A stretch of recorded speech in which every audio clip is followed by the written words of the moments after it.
कालच्या पिरियडला आपण practice set 40 मधलं पहिलं, दुसरं, तिसरं गणित शिकलो. आज आपण चौथं आणि पाचवं शिकूया. ठीक आहे, समजून घेऊ आपण.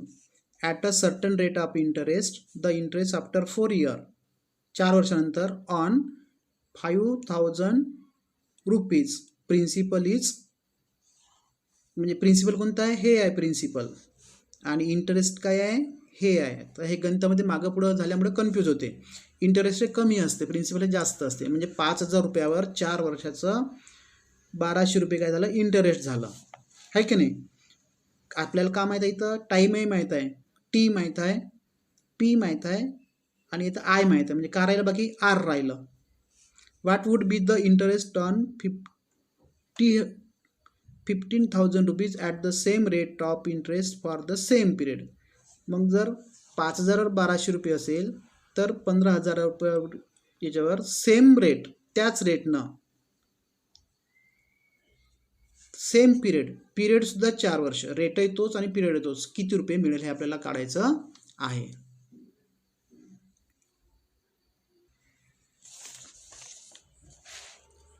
आपल्याला हे गणित 2 पद्धतीनं सोडवता येते. ठीक आहे, दोन्ही पद्धत सांगतो तुम्हाला. पहिल्यांदा आपण सरळ लिहून घेऊ. इथं तारीख टाका, आजची डेट 31 डिसेंबर 2020. इथल्याचं एक्झाम्पल नंबर 4, सोल्युशन. ठीक आहे, गिवन काय दिलेलं आहे, प्रिन्सिपल देऊन आहे PRINCIPAL, प्रिन्सिपल आहे 5000 रुपीज. अजून काय देऊन आहे, टाईम देऊन आहे इज इक्वल टू 4 इयर्स. अजून काय देऊन आहे, इंटरेस्ट देऊन आहे INTE.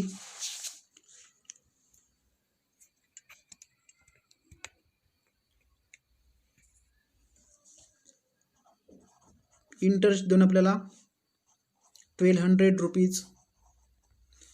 काय करायचं आपल्याला, 4 गोष्टी PR, T आणि I. तर P देऊन आहे, R देऊन आहे, P देऊन आहे, टाईम देऊन आहे, I देऊन आहे. काय करायचं आपल्याला, रेट म्हणजे R, रेट आपल्याला पहिल्यांदा काढून घेऊ. ठीक आहे, रेट काढल्यानंतर मग हे दुसऱ्या गणितात आपल्याला काढता येईल. 15,000 रुपयावर I is equal to P into R into पार. चांगलं मन लावून समजून घ्या गणित हे, बाकीच्या गणितासारखं नाही आहे. पहिल्या 3 हे थोडं वेगळं आहे, डिवायडेड बाय 100. आता ज्याची व्हॅल्यू आहे त्याच्याच ठिकाणी लिहायचं. आय आपल्याला माहीत आहे का, बाकीच्या पहिल्या 3 गणितामध्ये आयच काढायचं होतं, इकडलं सगळं 3ही माहिती होतं. आता या गणितामध्ये आपल्याला काय माहीत आहे, P माहीत आहे, T माहीत आहे, R माहीत नाही आहे. मग Rला एका साईडला ठेवायचं आपल्याला, बाकी सगळ्या किमती 1 साईडला घ्यायच्या आहे. ओके, आता आपल्याला आय माहीत आहे, आय किती आहे, इंटरेस्ट 1200. पी किती आहे, 5000. आर माहीत नाही, आरच काढायचं आपल्याला. टी किती आहे, 4 डिवायडेड बाय 100. ओके, आता इथं आपल्याला 0 0 काढता येते. काय करता येते आपल्याला, 0 0 काटून घ्यायचे, नाही काटलं तरी चालते, क्रॉस मल्टिप्लिकेशन आपल्याला करता येते. आता इकडले 100 आपल्याला कमी करायचे आहे. काय करायचं, 100 कमी करायचं आहे. तर मग आपण इथं काय भागाकारात आहे, तर आपल्याला गुणाकार करावा लागेल मग दोन्ही साईडला.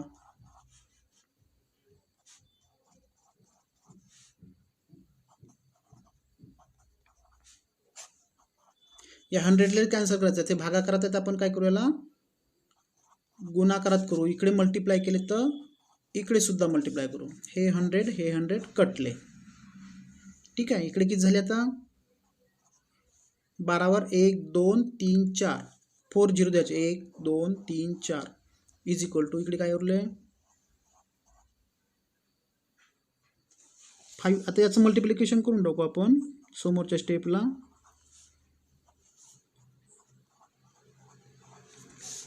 किती येते, 5 0 0 5 0 0 5 0 4 0 0 1 2 3. डायरेक्ट 1 2 3 दिले तरी चालत होतं.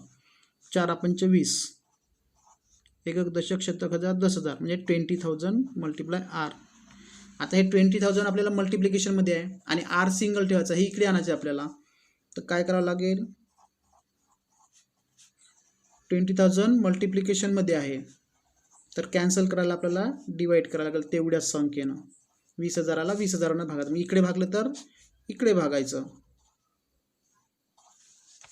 हे कटले, काय उरलं इथं, हा 0. आपण संख्या पहिल्यांदा लिहून घेऊ आपण, म्हणजे कन्फ्यूज व्हायला नको. पुढच्या गणितात मग डायरेक्ट केलं तरी चालेल. हे पहिलंच गणित आहे असं. इज इक्वल टू, हे कटले, इकडे राहिला फक्त आर. इथं काय होतं, आर या बाजूला होता आणि सोबत 1 2 3 संख्या होत्या. या 3 संख्या आपण एक एक कमी करत आलो. पहिल्यांदा 100 कमी केले, ठीक आहे. त्यानंतर या ठिकाणी काय कमी केलं, मग या दोघांचा गुणाकार करून हे 20,000 कमी केले. कमी केल्यासाठी मी डिवाईड केले, इकडे केलं तर इकडे केले आपण. आर सिंगल एका बाजूला आला. आता हे गणित आपल्याला काय करायला लागेल, 0 0 खालचा 1 0 वरचा 1 0 खालचा 0 वरचा 0 खालचा 0 वरचा 0. किती उरलं आहे, 12/2 is equal to R. Therefore 12/2 म्हणजे 6. R is equal to 6. मग रेट ऑफ इंटरेस्ट काय होता या गणिताचा, 6 आहे का नाही. मग आता याच्या समोरची खरी गोष्ट, आता काय विचारलं आपल्याला, what would be the interest on 15,000 rupees at the same rate at the interest of the same period. हां, आता आपल्याला मिळाला, आर मिळाला आहे, रेटही हाच टच आहे. सेकंड कंडिशन इथे लिहायचं, इन सेकंड कंडिशन.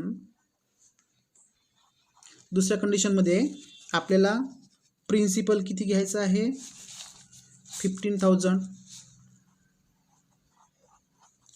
आणि रेट, आता रेट सेम रेट आहे, रेट किती आला आपला, R. R is equal to 6. आता काय करायचं, what would be the interest, म्हणजे या ठिकाणी आय काढायचा आहे. आय इज इक्वल टू ते किती काढायचं आहे आणि सेम पिरियड देऊन आहे. सेम पिरियड, पिरियड किती आपला, टाईम, पिरियड म्हणजे timing 4. T is equal to 4 years, YRS. बघा आता या 4 पैकी 3 गोष्टी माहीत पाहिजे आपल्याला. या ठिकाणी आय काढायचं आहे. मग I is equal to P into R into T divided by 100. याच्या आता व्हॅल्यू पुटअप करायच्या. P आहे 15,000, R आहे 6, T आहे 4 डिवायडेड बाय 100. हे 0 0 कटले. आय इज इक्वल टू, बघा आता हा गुणाकार करून टाका, 150 गुणिले 6 आहे,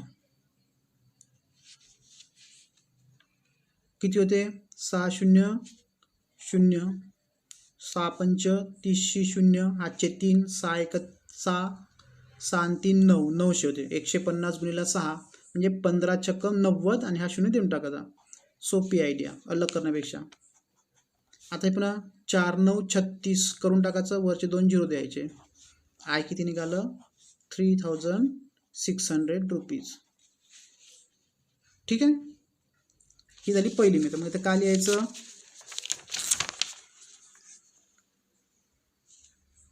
what would be the interest, therefore the interest on 15,000 rupees is 3,600 rupees. याचा आन्सर झाला. लिहून घ्या, किती सोपी आहे. पहिल्यांदा आपण आर काढून घेतलं, नंतर दुसऱ्या कंडिशनमध्ये त्या व्हॅल्यूज घेतल्या आणि गणित सोडवून टाकलं सरळ सरळ. ते फक्त त्याच्यात प्रिन्सिपल बदललं, आय काढायचं होतं. हे गणित आता पूर्ण लिहून घ्या, इथून पूर्ण असं.